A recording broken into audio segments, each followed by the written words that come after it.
U.S. President Donald Trump has hit back at Canada's retaliatory tariffs on U.S. products, saying they were foolish to think they could win a trade war with him. Trump also posted on his social media platform that Canada was trying to get the benefits of being a state without being one.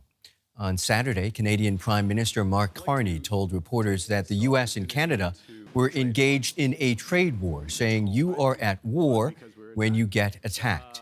Carney has repeatedly vowed to match U.S. tariffs dollar for dollar.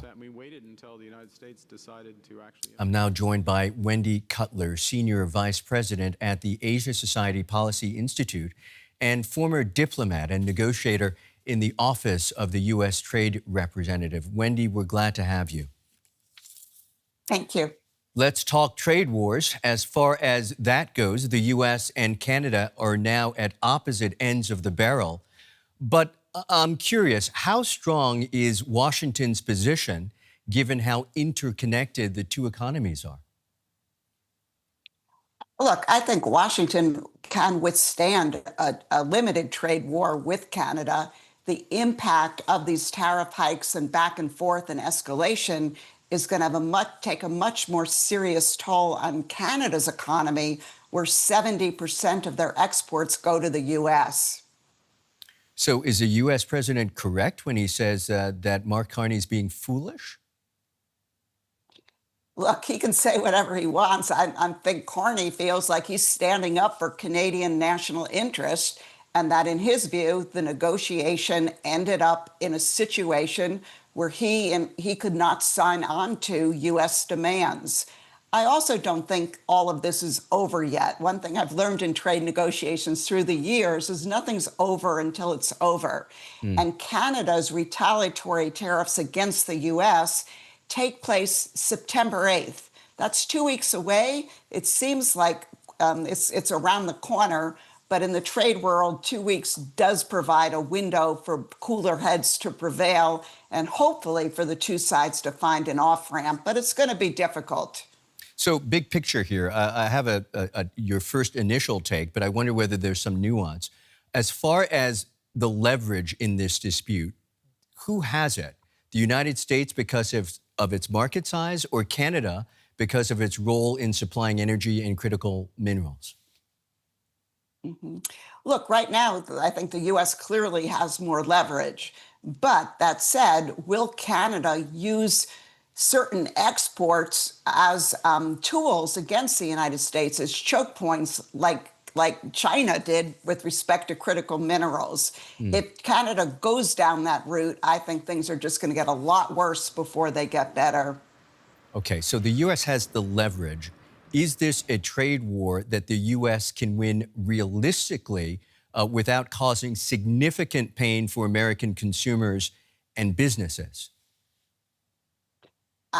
I think that pressure from consumers and businesses in the United States will mount as long as these tariffs go into place and are escalated. So I think over time, a resolution will be found because it's a lose-lose situation.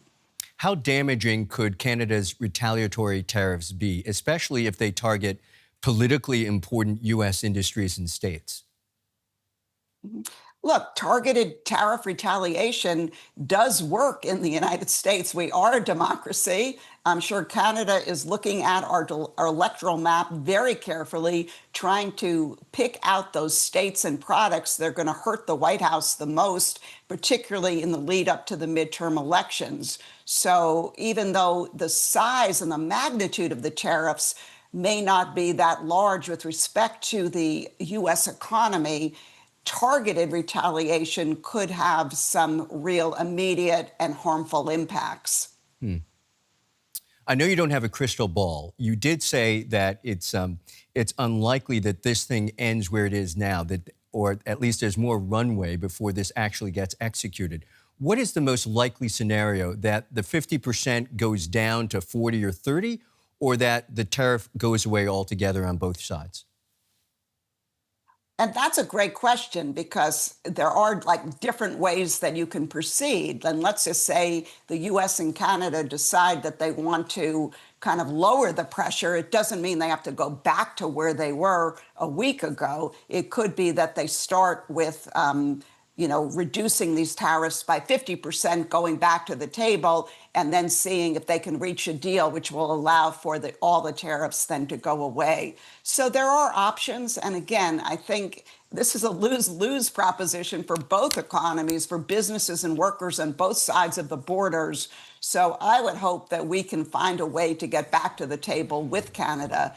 But it's going to be difficult because both sides are become very public and are kind of laying out their positions and becoming very ingrained. And I think that's going to introduce some difficulties, and it's going to take some really some good diplomacy to figure out how to get both sides together. I know you're not a psychologist, but to what extent does the temperament of both of these leaders play into the way that this negotiation, if you will, or this discourse is being manifest?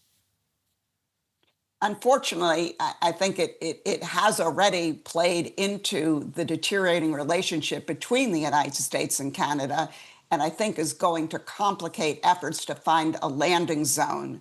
Our president is not happy with Prime Minister Carney, and you can hear Prime Minister Carney's frustration and disdain for President Trump in his comments, albeit he's being pretty level in his comments. But this is going to introduce, I think, an element that's going to make it, that's going to make a solution trickier. I'm hoping that we can find folks on both sides in Ottawa and in Washington that have the trust of the leaders that can find an off-ramp.